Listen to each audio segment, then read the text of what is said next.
Hello, everyone. John here. Getting ready to start on my next kit, my next adventure. And this one is going to be the Aurora Prehistoric Scenes Flying Reptile. And I think, and it's been many years, so don't hold me to this, but I think when I was a kid, this was the first Aurora Prehistoric Scenes model that I made. I think. If it wasn't the first, it was one of the first. I'm pretty sure it was the first, though. So, certainly a trip down memory lane. So I'm looking forward to building this one. Uh, I have a few of them, and I have the parts here in this bin and plastic. I need to do a parts inventory in this plastic bin.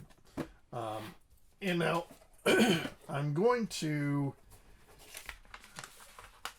I have sometimes what I'll do is, excuse me, I'll ask a friend what their favorite dinosaur is, and like I did for Rebecca with Charlene over here. And get what their color scheme they would use, and it can be something, from a paleontology standpoint, accurate, biologically, historically accurate, however you want to call it, or you can do flights of fancy. I mean, Charlene over here is in a metallic purple with a fuchsia boa, so anyway. So this one is going to be in honor of a friend of mine. I don't know if I will give these kits to my friends, but I'll certainly do them in honor. Maybe at some point I'll give it to them.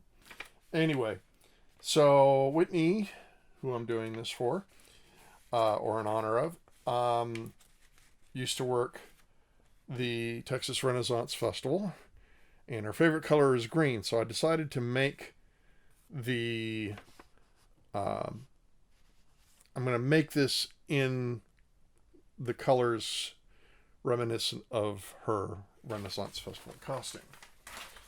So that's going to be greens, which means I'm probably going to prime this in a white, maybe with a white counter shading or off-white counter shading, and maybe even some metallic gold. We'll see. It's going to be an interesting adventure. It's going to be fun to revisit this kit. So stick around, and we'll see where this goes. All right. So, I've gone through and inventoried all the parts, because when you get kits off of eBay, which many of these prehistoric in fact, all of them, all these prehistoric scenes kits I've gotten have been through eBay. So you always want to inventory the parts. So it's got all the parts. One of the things it came with was a damaged wing and a non-damaged one. I'm probably going to stick with the non-damaged one.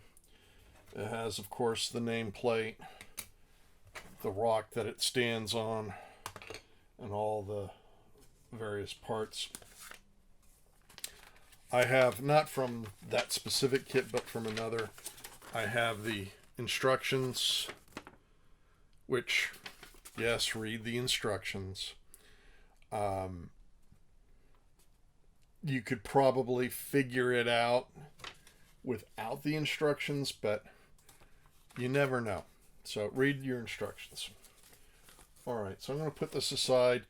Now, an important thing to do when you have, especially these older models, is you want to clean the parts, because they oftentimes might have release agent when they when they injection mold these. They often will use a release agent, so the parts come out of the mold. So you want to clean that off, otherwise it could mess with your paint job. Probably won't mess with assembly too much, but could mess up your paint job. So I have a two-part process. I first go over with Windex and then with water.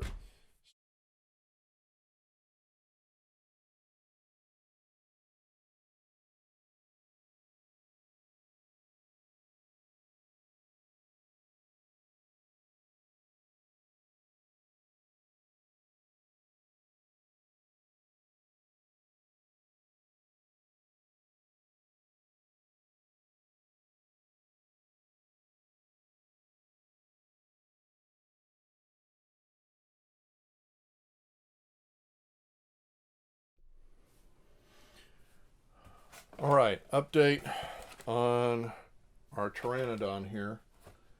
I've got the body primed, assembled, puttied, sanded, primed, and I've also got our wings and the rock, though I think I may have to go back over the rock a little bit. Anyway, and the nameplate. So I have not done the head yet or the other wing parts. I may go back and prime these wing parts before I do assembly. I'm seeing some things and had some ideas about how I'm going to paint this. I'm going to be using, I've got metallic green, metallic gold, a flat white, and a pearl white.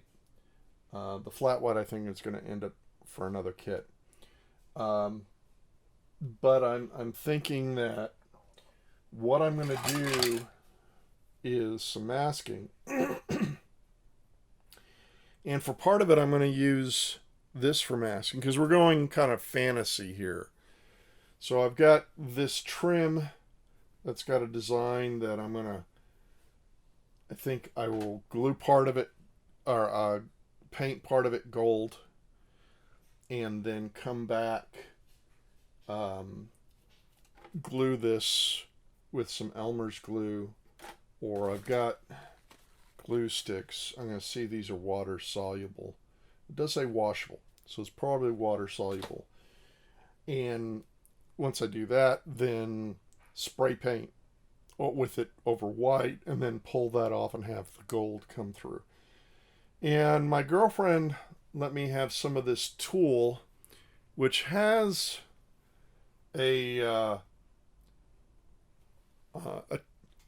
weave texture to it that I'm thinking on the underside of the wing I may paint that green initially and then put this over it and paint paint the pearl and get kind of a design out of that. So that's what I'm looking at right now. Normally I'd go something more paleontology accurate, but this is a fun build, and so I'm going to experiment with some things. Anyway, that's where we're at right now. Stay tuned. More to come. Oh, I will probably hold off on doing the head until I've got everything else done, because the head is going to have some seam filling to do, and because of this socket that the head goes into, if I can get it loose here, I'm going to use this piece here. So this fits on this socket here, and so I want to paint this first to a certain degree and then add the head after the fact, so that I'm going to leave the head articulated so it can move around, and that there will be this little part that shows a little bit. So I'm going to make sure that's painted and then add the head and everything else. So that's where we're at. Stay tuned. The adventure will continue. Well, under the category of, well, that didn't work out. This turned out awful. How I thought it would work out and how it actually worked out, two very different things. So, what do we do? Well, what I'm going to do is strip this down. And yeah, parts broke off in the process. I think they could be easily glued back on. I'm going to leave them disassembled until I strip it down. But what I'm going to end up doing is hitting this with Easy Off Oven Cleaner. And there are a couple of places where it did actually what I wanted it to do. But I think my implementation is the problem, not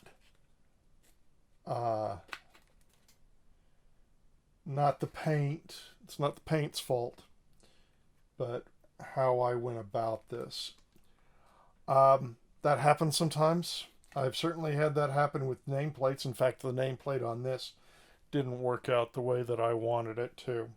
So, but never fear. Easy Off Oven Cleaner is here. So I'm going to get this ready to go and soak it in Easy Off Oven Cleaner and hopefully start all over again. Well, it happens. That's okay. I mean, the model's not destroyed. It can be stripped and repainted, so, but it is disappointing. But that's life. Life is full of disappointment. So, we'll come back once this is stripped. Yeah. Okay, so we're slowly getting there with the Easy Off Oven Cleaner.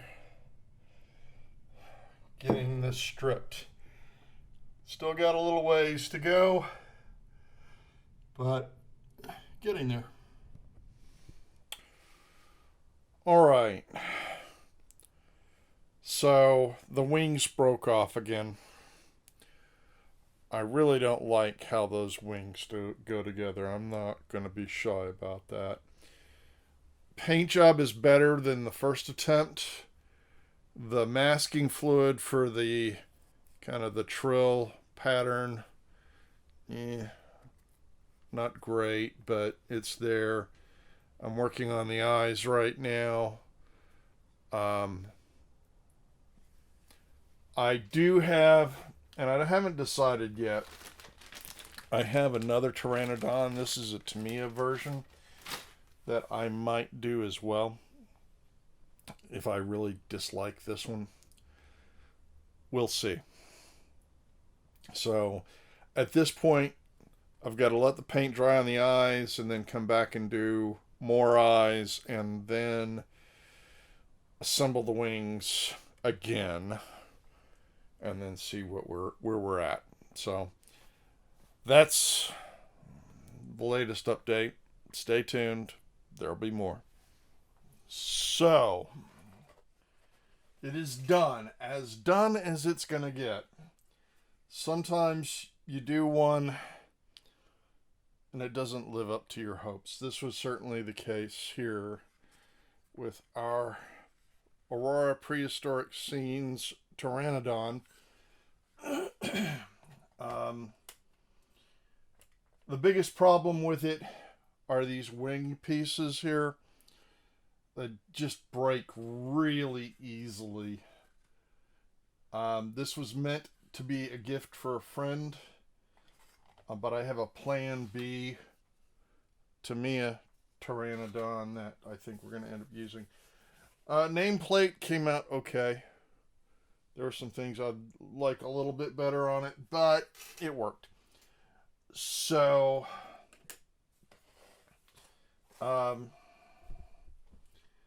this was, I think, the first Aurora Prehistoric Scenes kit that I built. So it did bring back some memories. As always, you know, every model teaches you something, and this one taught me about its wing pieces.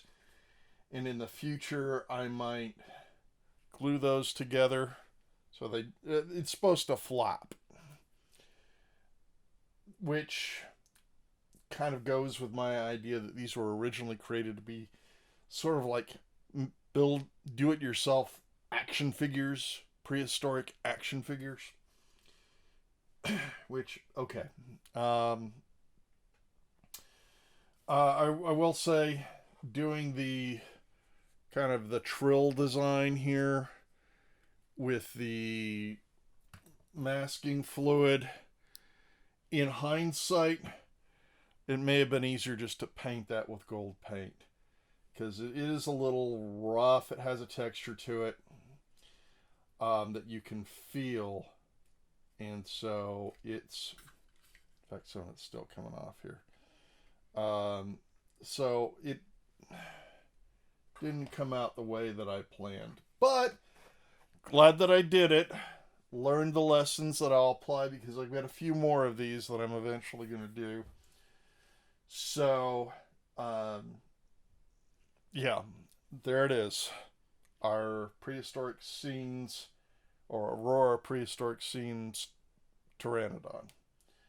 All right, so that's all for this one. I've got more coming up, including the Tamiya Pteranodon. That's my plan B for this endeavor. So, stay tuned. More to come. Thanks for joining me. You take care.